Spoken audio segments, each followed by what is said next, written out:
Hey, Rent to Retires. It's Adam Schroeder here, along with Zach Lemaster, the founder and CEO of Rent to Retirement. And we are joined today by Mike Dehaan. He is the host of the Collecting Keys Real Estate Investing podcast and the founder of INW Properties.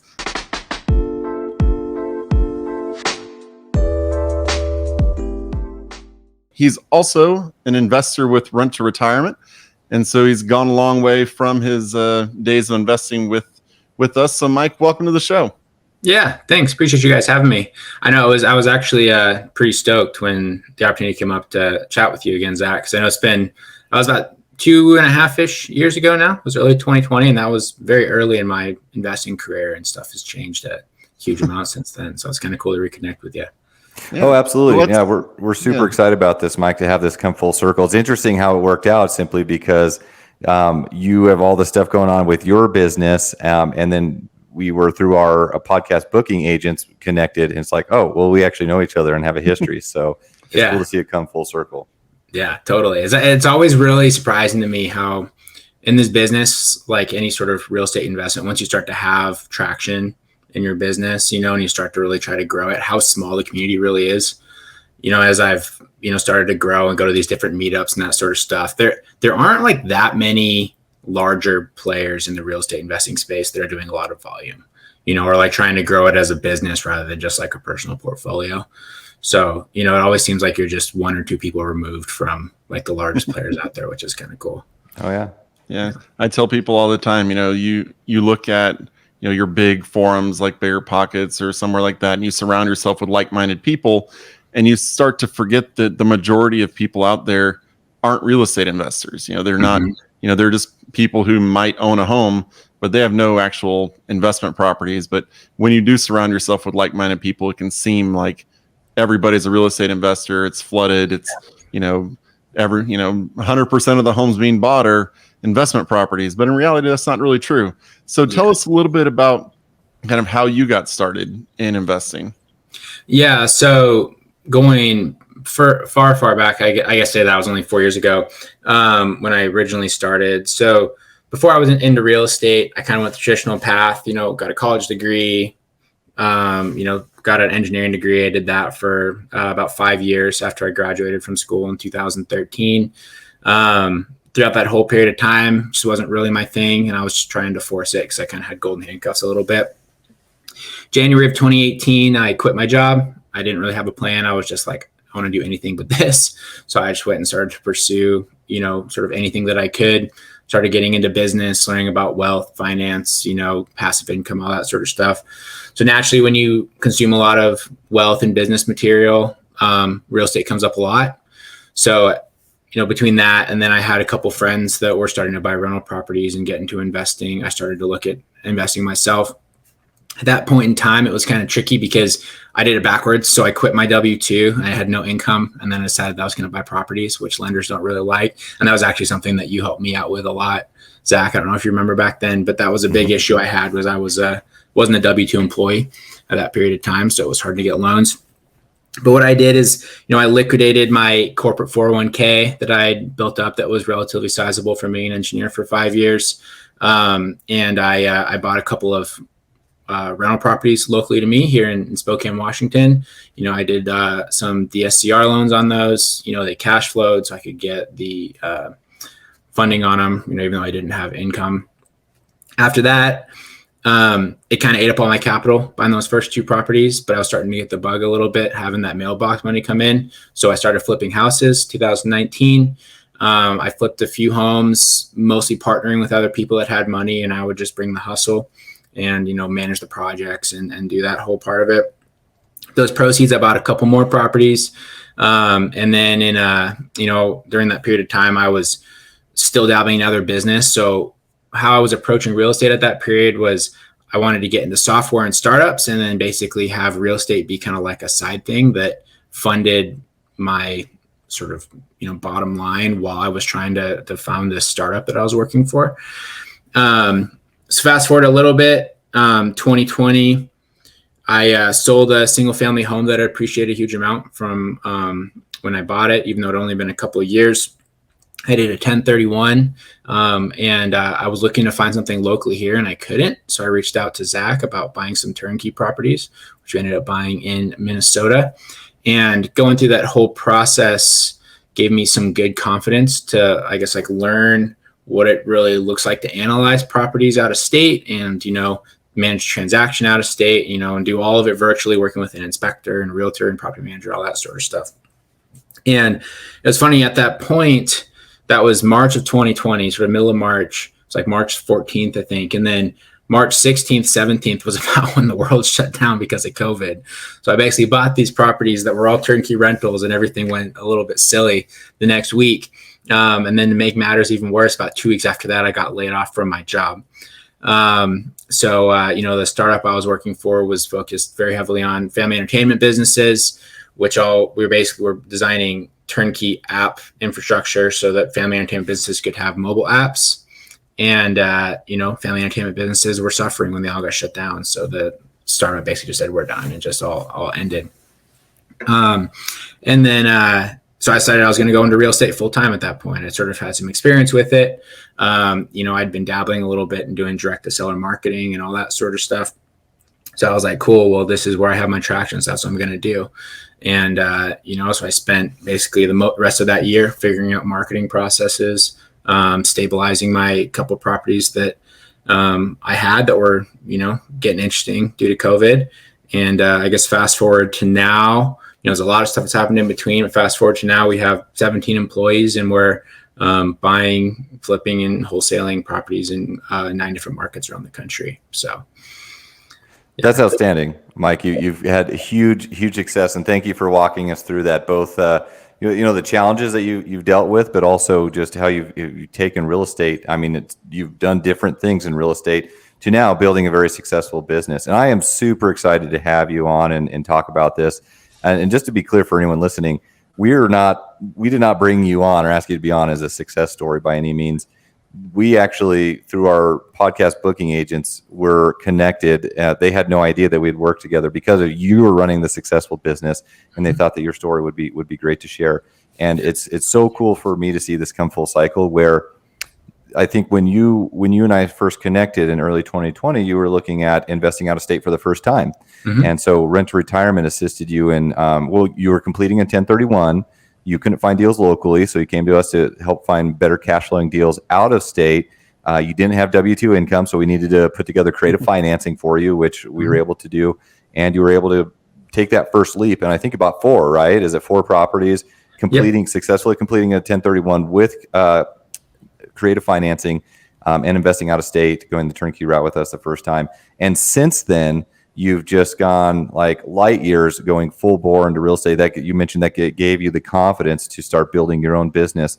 That is so crucial. And my story is actually somewhat similar to a certain degree, that I started investing out of state, buying turnkey the first time. And I didn't have a good experience, but that did give me the confidence, like, hey, we can invest out of state following the same processes and set the foundation for us to build our own business.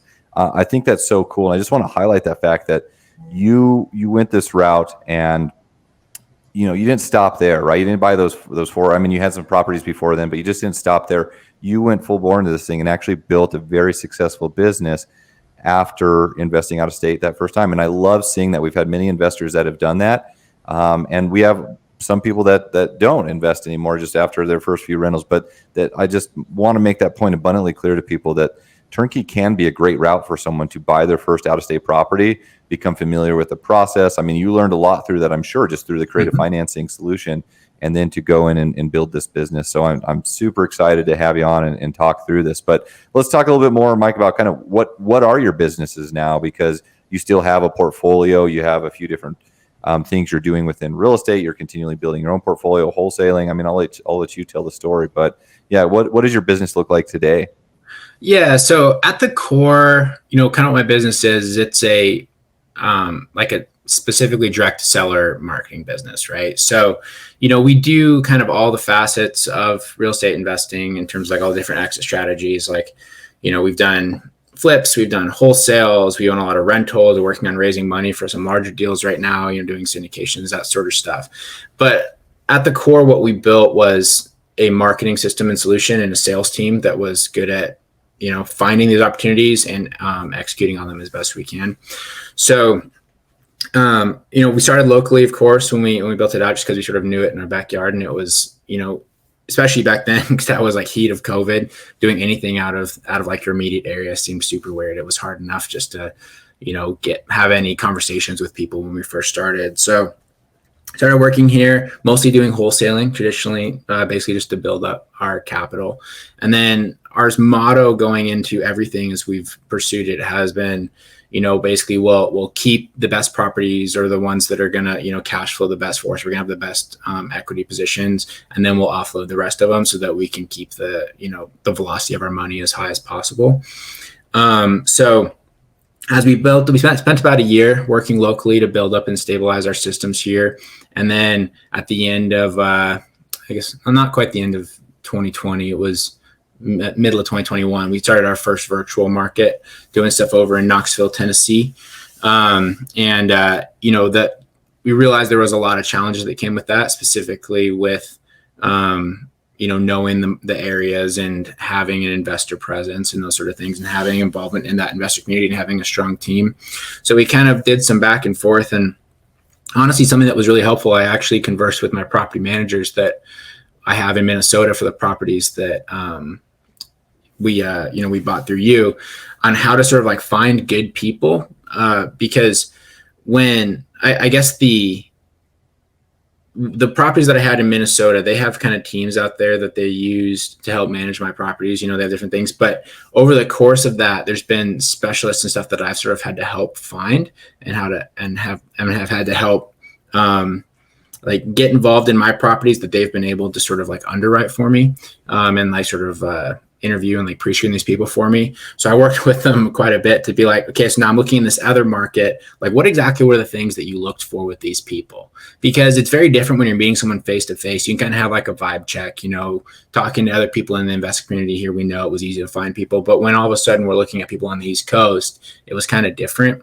So sort of like helping them figure out like the interview process. So we started in Knoxville. We started doing some flips and things over there, mostly with partnerships, after we made some connections, and then did a lot of wholesales over there. And then as we got into 2022, we were kind of in a phase where we were maximizing our potential in Spokane.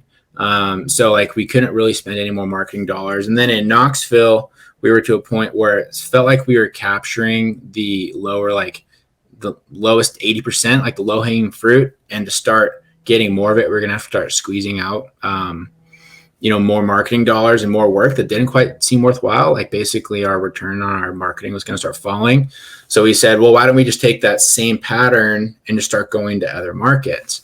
And that's what we did. And we first started testing out in, I think 2 or 3 different markets, just sort of see like a very low price market in the Midwest, and then sort of a more moderate price market in the Chicago area, just to see if there's any differences in how our marketing responded. And it turned out that they both started working well. So then we just decided to go big and start going to all these different areas. But man, there's so much to unpack in that, Mike. And thank you for sharing that. I think that as I listen to your story, what it sounds like is, well, first of all, going back to our initial discussion about your network, I mean, that's huge, right? It's all about surrounding yourself with the people that are doing the right things. And I think, again, this goes back to buying some out-of-state turnkeys, your first, out-of-state properties, and working with a team that has been doing it successfully locally in that area.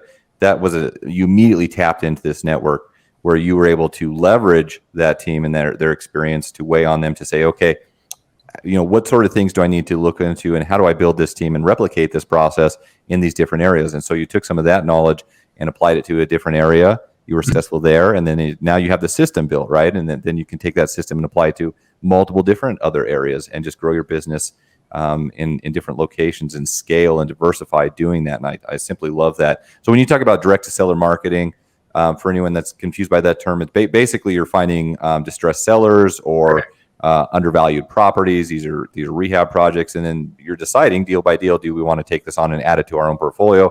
Do we liquidate this to another investor through like a wholesale transaction where you're just selling that contract because you've already negotiated that deal below market value where there's equity or something like that? I mean, you have multiple exit strategies, but you're finding the deal. And then on the management side, as well. You're replicating that process with some assistance of some managers you built a relationship with and building your team that way. Is that pretty much accurate? Yeah, for the most part, right? So, the main difference between like a direct to seller business, like you said, is we're finding distressed sellers, and we're, especially in the last couple of years, we spent a lot of time working with them directly to solve their problems or whatever situations they have that might indicate them wanting to needing to sell a property at a discount, right?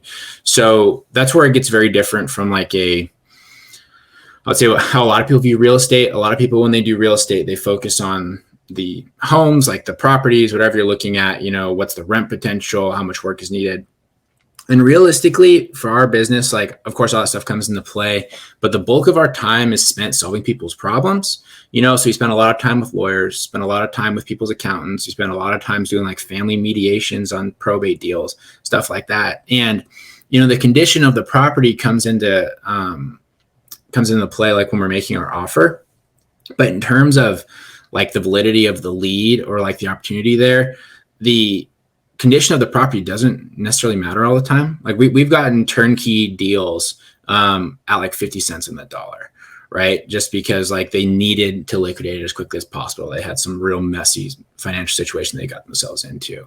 So it's a lot more like a people business than like a like a hard asset based business, which comes with its ups and downs because, for all the big wins that we have, losses and things that go sideways like you'd never believe. Like some of the stories we have are just unbelievable with the weird stuff. We want to hear some of those for sure. I think the audience would be interested to hear some of those stories, but you hit the nail on the head. This is a people business. And if you can be creative and solve issues for people, I mean, we did wholesaling for a long time where that's exactly what it was. I mean, and this is not a scenario where you're like stealing properties or like putting someone in a bad position. They are already in a bad position and you're helping them, right? And offering them a solution where like, hey, they would be worse off without you. And that's where you're creating that opportunity. It's if someone's going into foreclosure, for example, and they just don't have any other option, then if you're allowing them to avoid foreclosure, you're helping them financially and they will trade equity for that. Or as you mentioned, probate, maybe they inherit a property,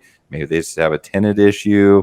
I mean, there's 1,000 different problems out there. And if you can just solve that, but I also want to make the point clear that, this isn't easy to do either, right? You have to go through and underwrite a ton of deals and you built an entire business around marketing and finding those deals. I mean, statistically speaking, how many deals, Mike, do you think you evaluate on average?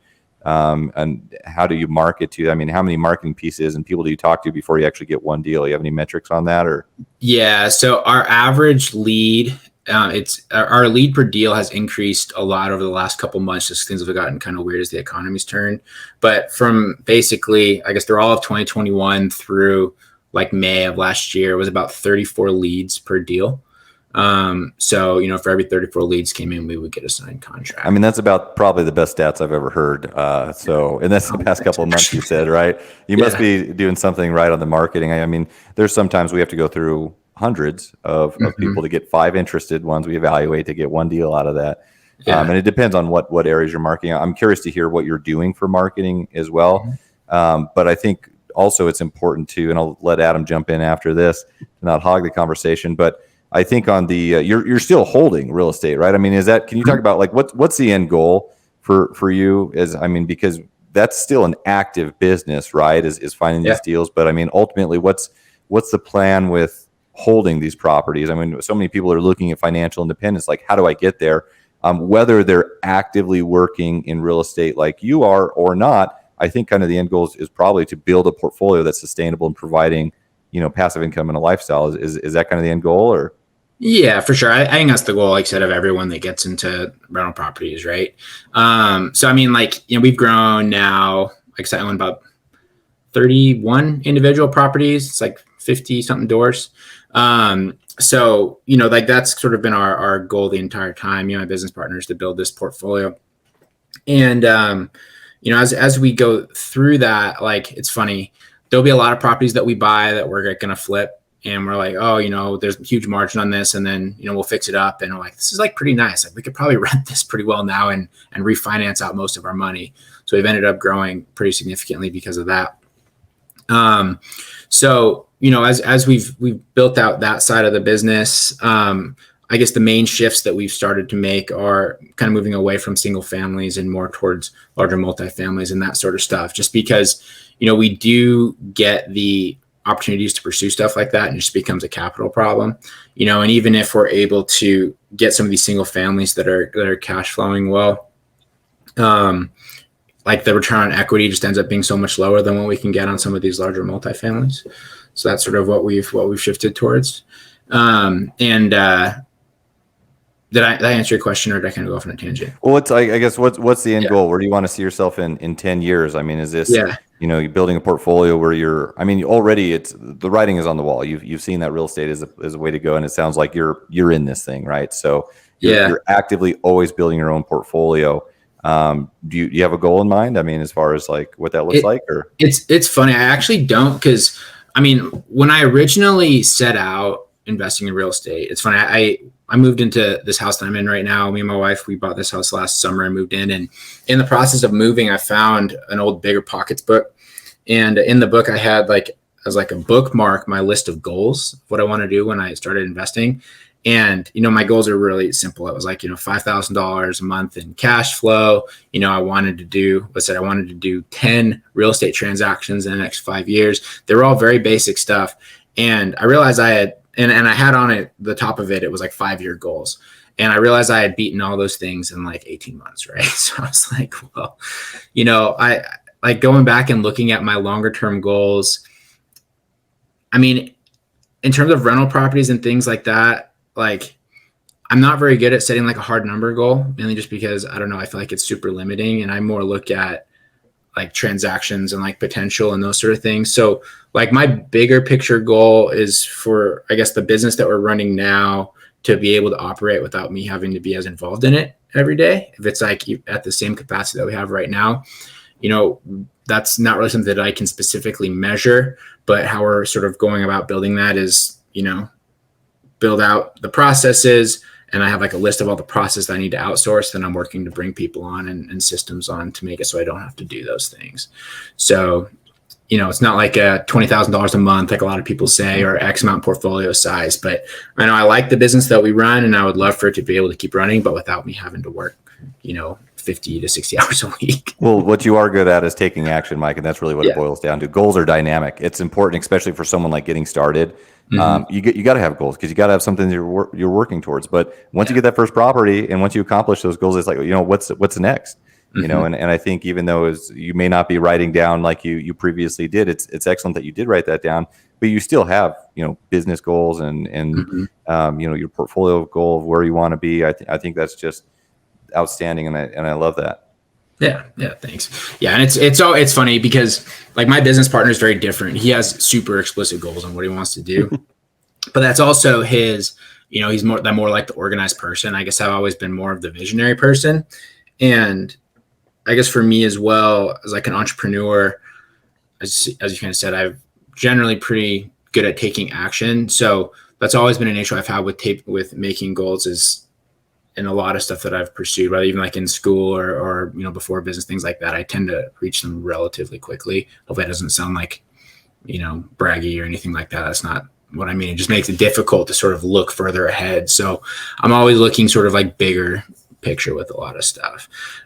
So I guess like the big, hairy, audacious goal that we had, me and my partner, was if we could have a branch of this operating in 50 states, that would be awesome. And it's not something that's impossible. I do think it would be very challenging, but I think that with the system that we've had, we can just copy and paste it 50 times over, and it just comes down to the organizational structure. So I guess that would be like the ultimate, like big term goal would be to be able to be buying properties and doing everything in 50 different states. So love it.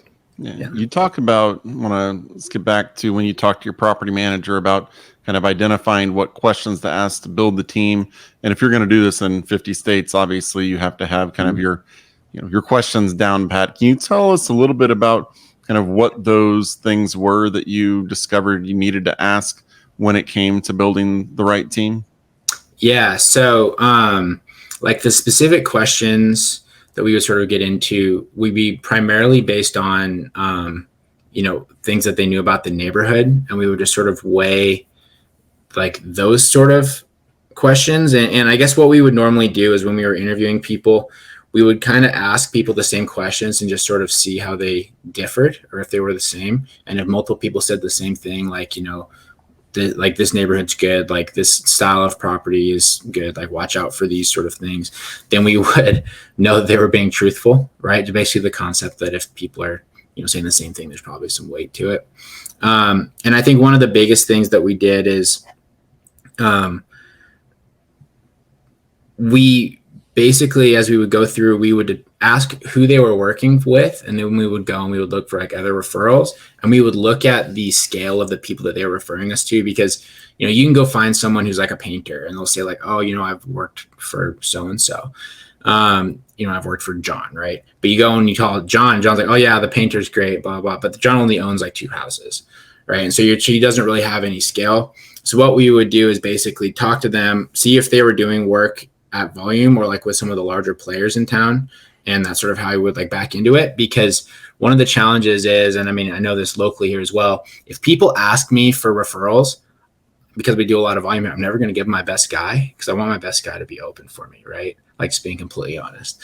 So we kind of went through the same concept of, if we're talking to them, if they were connected to larger players and larger players would give them like a good referral, then we would be able to, figure that they would do well for us too, because they wouldn't want that sort of be tainted. So, it's always kind of a weird thing, because you have to like trust but verify with a lot of these sort of situations. I mean, anytime there's like a contractor or a professional, especially in a space like real estate or investments or doing work, like it is a relatively low barrier to entry, right? And also too, because it is so relationship focused, there's a lot of people who are always trying to help each other out and trying to, help each other get started. But, and which is fine. But when you're trying to build a sizable business, you don't really have time to be, I guess, doing like charity work and giving everyone easy shots. So it's a lot of trusting but verifying by just sort of like seeing who they knew and who was willing to refer them. And that kind of makes sense. It's a little bit of like a roundabout way that we would do it. But. And at the end of the day, you just got to try them, right? And I mean, firsthand experience, and not everyone works out, So what do you do? I mean, same thing with property management. And management can do a good job, and something can change internally. They lose good people, and then you have to, possibly change management or change contractors. It's a dynamic process always, and you just got to be in the weeds doing it. I want to go back just to the turnkey aspect, since I mean, so many of our audience are potentially interested in turnkey and real estate in general. And you have a really good outlook and perspective, Mike, because you're doing a lot, right? You're doing a lot of different things in real estate. Before you bought turnkey, you were already an active investor. You had been successful in a property doing a 1031. You couldn't find anything really locally that fit your goals, so you went out of state.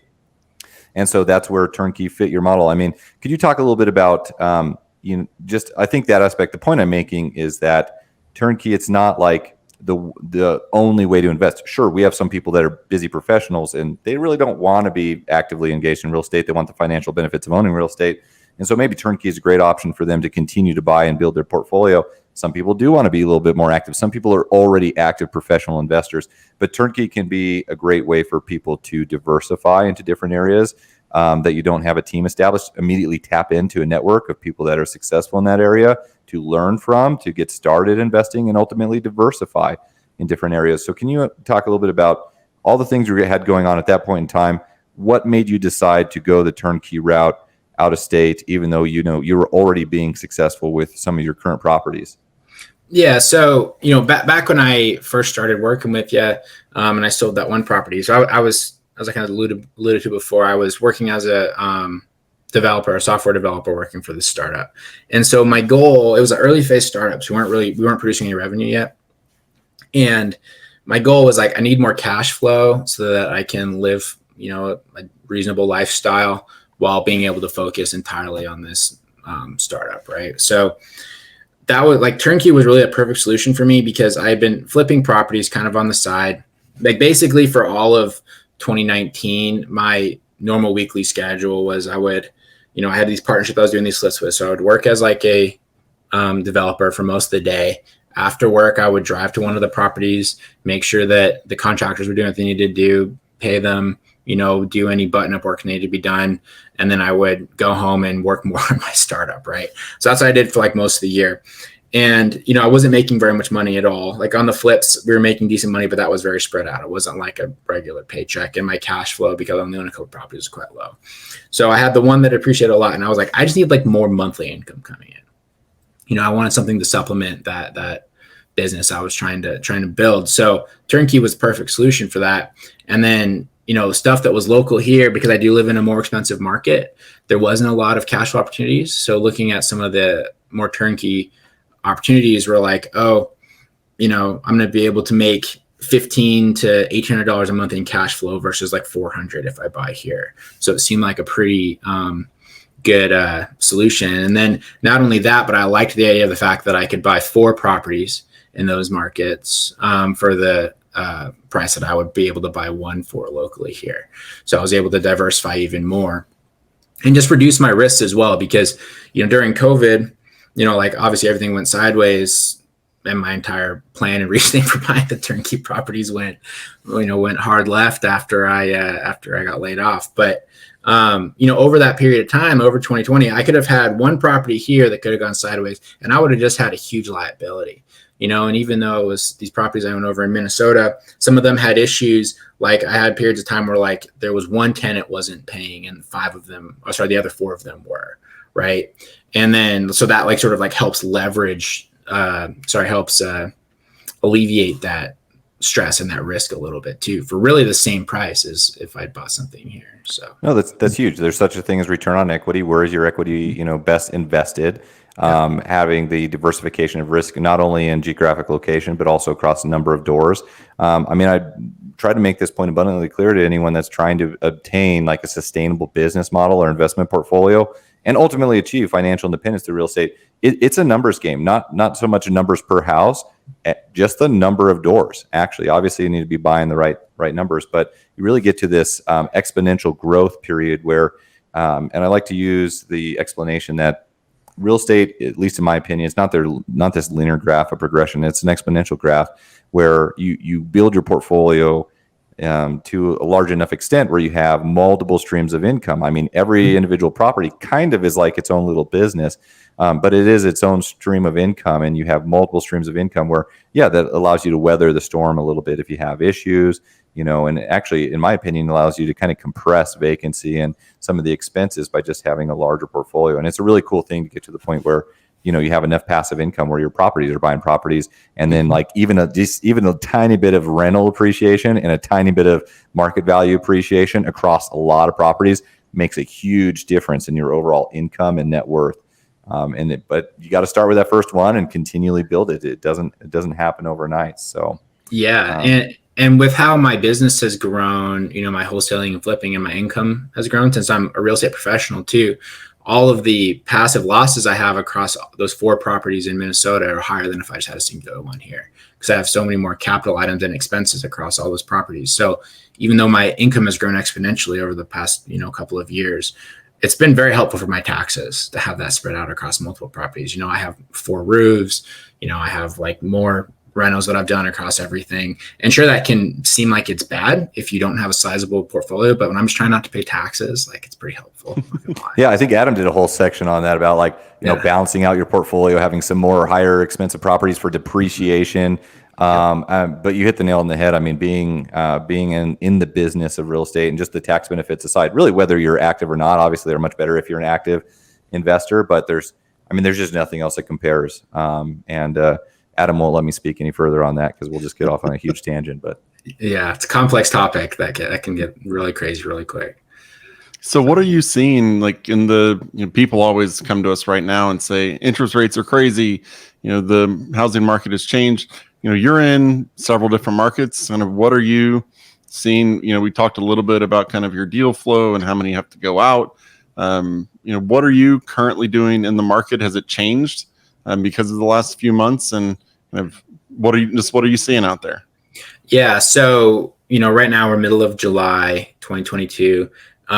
May and June, like I would say May and half of June were probably the worst seller response rates to marketing that we've seen since COVID started.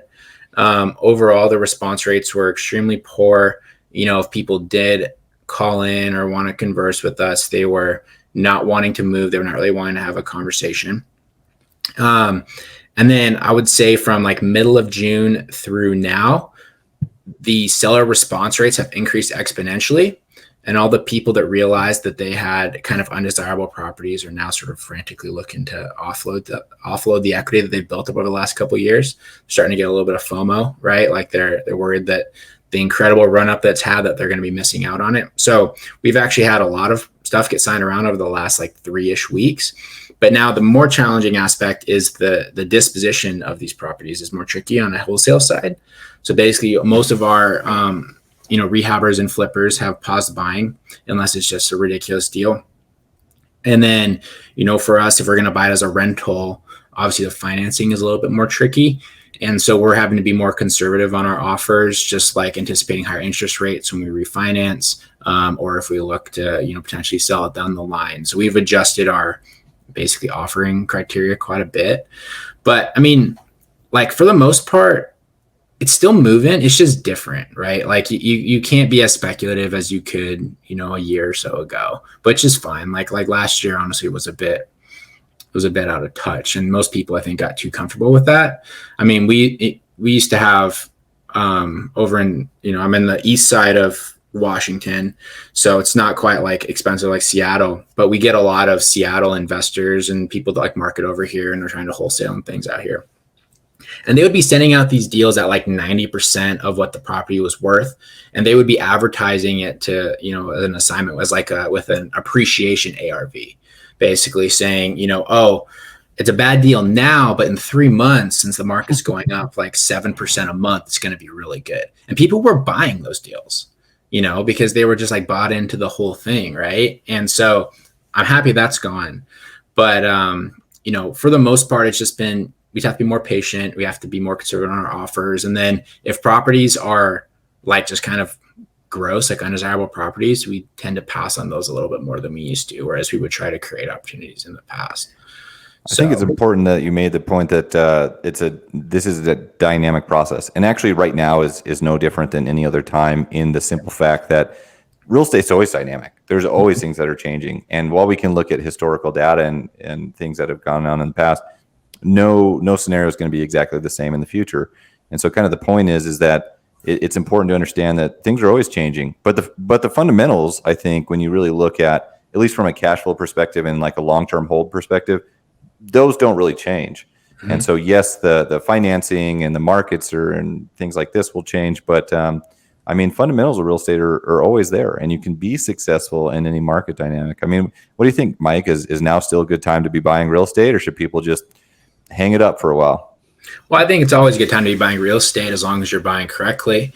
And I mean, I think the biggest sort of difference that we've made in our purchases as well is really starting to look at things from a more creative perspective in terms of financing and sort of like having a longer term outlook on stuff. So, like over the past couple years, it was easy to sort of like have this short term outlook on like the immediate return, all that sort of stuff. But now you really need to be looking 5 to 10 years down the line and thinking, is this area really going to be somewhere desirable when the growth stops, when, people aren't buying homes left and right? Like, will I want to own this asset when the frenzy's gone? So I think a lot of people that have been buying like the C and C minus D class style properties are, probably going to get themselves into trouble here pretty soon. And one of the things too is if you're looking to do more transactional stuff, like flips or things like that, trying to buy things that have more creative exits. So one of the big things we've been doing right now, particularly we do some stuff like around Chicago area, which has a very large Hispanic population. They don't typically have a lot of credit, but they tend to have a lot of cash. So we've been doing these purchases where basically we will buy it as like a subject to from the seller. And then, we will have like a wrap to get them the amount they'll need. And then we will rewrap it again and sell it to like one of them, like one of the these unique buyers that can't get a bank loan, but they're willing to pay basically market rent, and then we'll structure it in these sort of wraparound ways so that we're able to get a fee and cash flow just like a rental property, or but then also have the fee come in like a wholesale or a flip, Okay. So there's like a little bit more paperwork involved. If that makes sense. If I just can you unpack that a little bit more though? I was going to ask you earlier if you're acquiring anything with seller financing. So for anyone that doesn't even know what a wrap is, or like how, I mean, that's you're kind of getting high level with that. Can you break it down rudimentary for us? Yeah. So I'll kind of give the basic numbers of a deal that we actually have closing next week. So the house is worth 120,000. The person knows that. They don't want to sell for less than 120,000. So they owe $60,000 on the house. So what we're doing is we're basically buying it for 60,000, and they're giving us a wrap for another 60,000 to get up to the $120,000 total purchase price. Okay, they're willing to wait. Wrap for that extra 60,000. They're offering like seller financing that. Correct, seller financing for that second portion. Okay? And are you paying the first mortgage on that, or are you bringing 60K to the So sorry, we're taking a sub 2 of that first 60K. So we're taking over that $60,000 mortgage. And then they're giving us a second position mortgage for seller finance. Right? And is that as simple as paying the bank, their bank? I mean, are you notifying the bank of a subject to in that scenario, or are you just like, hey, I'm on, and are you on title? I mean, I kind of want to really get a little bit, deep with this. Yep. So on this one, we'll be on title. It is a DSCR loan with a private lender. And the note is assumable. So that is something that is important on here, because that is something that I know people can get bid on because they have the due on sale clause. A lot of lenders will, whereas if the title transfers to somebody else, they'll call it. With this particular lender, they're okay with us assuming the loan. So we'll take title, and we're basically going to pay the remaining mortgage on their behalf. And then we're going to pay them a second mortgage at 0% interest, right? Over, I think it's a 5-year balloon for that other 60,000. And then we have a buyer lined up. So the house is worth 120 right now. We're selling it actually for 140,000, right? So slightly over what it's worth.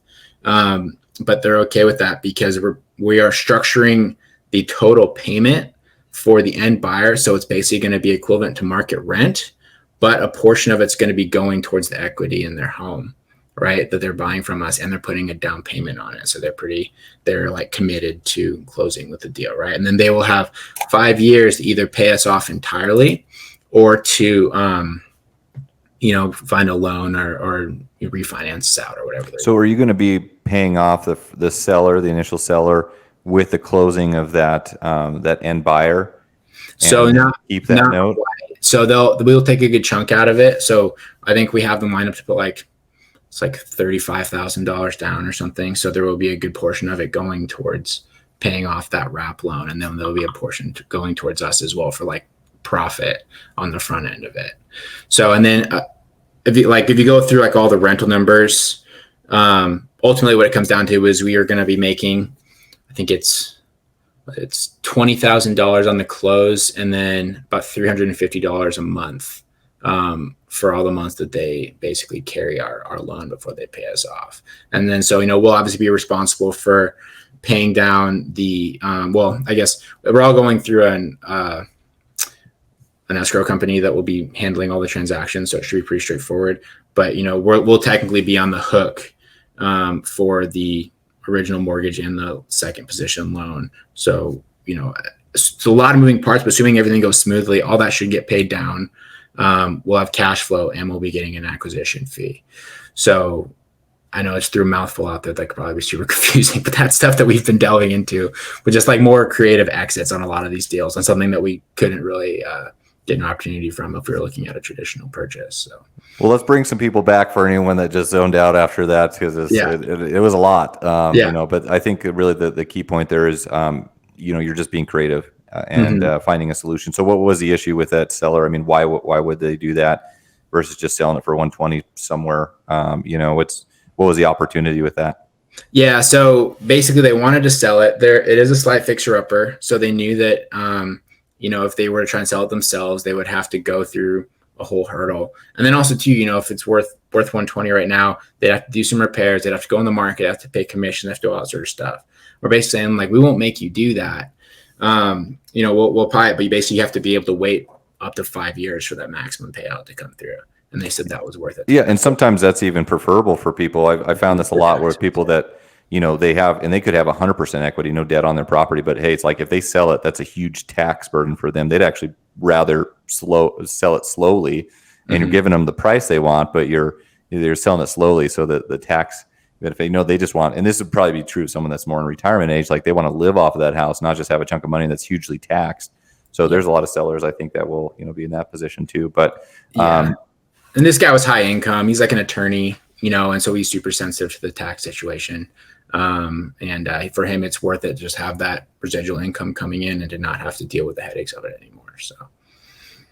No, that's very cool. I mean, so that was good to do a little bit of a deep dive on that specific one. Thanks for breaking down some of the creative financing options. And I think that just gets the juices flowing with people. I mean, if you want to be creative, I mean, the opportunities there. Let's go back a little bit to the turnkey side. And I think I want to make this point to everyone too, is that there's always challenges in real estate. Even when you're buying turnkey, you still have tenants, you still have market fluctuations, you still have things that you got to manage your property manager, and not everything goes super according to plan. But it's important to work with your property manager to come up with a plan. So many people, I think, get in a kind of a conflicting or confrontation type of relationship where it's, hey, this property manager is not doing them, like not operating at 100% how I want them to, but they are still your advocate. And often, having a partnership type of mindset with them will allow you to really build a better business. And don't get me wrong, if management is just shit in the tub and you got to replace them, you got to do that. But in a lot of times management, I mean, you had a perfect example of leveraging your relationship with management to apply some of that knowledge and expertise to some other locations. But let's go through some general challenges that you've had in real estate.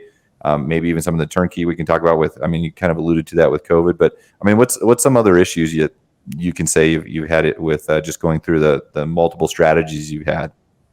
Yeah. So, I mean, the biggest issue that we regularly have, especially because, I invest mostly in Washington, and then, my turnkey ones are in Minnesota. They're both blue states, so they both tend to be very tenant friendly. So we deal with a lot of tenant situations, and even on a lot of our acquisitions before we own the properties, we help a lot of people out with tenant situations. But of course, those can turn messy really quick, because that's a big source of our deals is we essentially are willing to buy properties with troublesome tenants. And then our typical strategy is just to do cash for keys after we close. And it's crazy. We've bought properties with very significant equity because we're taking a risk, knowing that we could be spending months and, $10,000 to evict these people. But then we close on it. We have $100,000 in spread, and then we'll go knock on the door and say hey, we own this house now. We'll pay you guys $2,000 to leave. And they're like, okay, cool. We'll be gone on Saturday.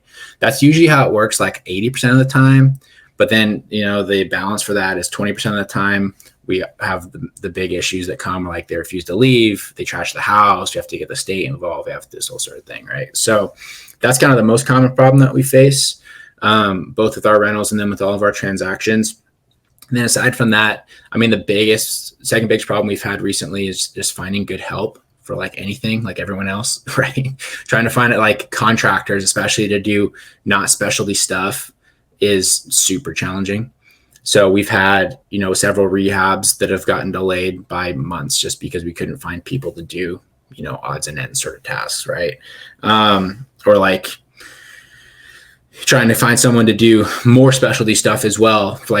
Out around this area in Spokane, a lot of houses were built in the 40s and 50s, and they have brick chimneys, and trying to get things to pass FHA or, typical inspections when a chimney's falling over is impossible. But then the two companies that do chimneys, right, will be out for 2 months. So we've had a lot of issues like that we've dealt with. It's all just stuff that it gets challenging because it's unavoidable, but it's also a symptom of the current political and social climate, just with all the stuff that's happened over the last couple of years with COVID. But at the end of the day, like I said earlier, it's a people business. If you communicate, if you find the right people to do the job, you can overcome it. Even with the tenant issues that we've had, more often than not, a lot of people, they have tenant issues themselves because they refuse to talk to their tenants. And then if you actually mediate with your tenants, you'd be surprised at how far you can get. And a lot of them too that are causing problems, usually they're just kind of misunderstood, right? They're distressed in their own way. And if you can help them solve it, we've actually had some people that we've bought properties that had like troublesome tenants, and we figured out their situation, and they'll be like, well, I've been refusing to pay rent because I've had this, bathroom leak and they won't fix it. And they're like, well, if we come and fix the bathroom, will you pay us rent? And they're like, yeah. I'm like, cool. Easy. So it is a people business all around. Yeah. You're housing people, you're buying from people, you're partnering with people. I mean, you just got to learn. And there's always a solution. There's always going to be problems, and there's always usually multiple solutions. And that's what separates out the successful people from those that really aren't. Adam, I want to ask Mike here about advice for newer investors. Do you have anything else you want to run by him before we wrap up? No, I think that was we've been doing great. I really appreciate the insight we've been getting from him. Yeah. Okay. Well, I'll let you close this out, Adam. But I guess in the final stages here, Mike, if for someone that's listening to this and they maybe have a couple of rentals, or they've never bought their first property, or they're looking to buy out of state for the first time, whether this is turnkey or just doing some of their own properties, what advice can you give someone who's really, I guess, let's focus on buying that first property or first out of state? What advice, based on your experience, can you give to them? Yeah. So for the very first one, definitely make sure that you're doing your due diligence. And like I said with you before, don't immediately trust experts, but trust but verify what they're saying, because there's always people along the transactional line that, especially if they're referred by a realtor or a friend or something like that, that don't necessarily have your best interest. They want to do the job. They're probably going to tell you, maybe to the extent of their knowledge, what they're obligated to tell you, but also what you want to hear, because they want the transaction to get through. I think that was especially prevalent in over the last year. Is we saw a lot here. Realtors would be misleading buyers and sellers because they were desperate for the transactions to go through, right? They were all part of the rush. So do your due diligence and trust but verify what people say. And then people that are looking to grow or looking to do this more as like a business, I think patience is kind of one of the biggest assets that people can have, which can also be very challenging. Almost everything that you do in this business, whether it's, growing a portfolio, doing a rehab, closing on a deal, waiting for your marketing return, is going to take longer than you want, like always. And so understanding that you have to be patient while also being productive during those times of, I guess, frustration when you want things to go faster is kind of a skill. So you can fill those times by networking, by sort of trying to think ahead, trying to anticipate the situations that you're going to be facing and preparing yourselves for when they do happen. So, I guess being patient and then preparing accordingly for if things are going to go sideways are kind of the biggest things you can do. And that can be in the form of networking, setting aside cash for a perceived problem, whatever that looks like, just preparing and being patient as you're waiting for stuff to come together. I love it. And ultimately, you can't scale if you never buy your first property. Exactly. And Mike, I love hearing your story. Thanks so much for spending some time with us. It's so cool to see you, buying those first 4 properties, doing a 1031, using creative financing through rent to retirement, and then just taking that and just, running with it to build an exceptional business. And, it all came down to just taking action and going through the process and dealing with those things when they came up. So this has been awesome. Adam, sign us off here. Yeah. Well, Mike, thank you so much. Like Zach said, really appreciate your time. Once again, Mike is the host of the Collecting Keys Real Estate Investing Podcast. You can find that at collectingkeyspodcast.com. That's collectingkeyspodcast.com. You can check us out just like Mike did back in the day. We're still at renttoretirement.com. That's renttoretirement.com. You can see all of our inventory, schedule a call with us to talk about your real estate journey and how we might be able to help you. You can leave us a review on whatever podcast platform you utilize. We'd really appreciate that. If you have any questions, email them to podcasts@renttoretirement.com. That's podcasts@renttoretirement.com. We'll talk to you on the next episode. Thanks for watching the Rent to Retirement YouTube channel. Check out some of our other videos, like this one, or this one here.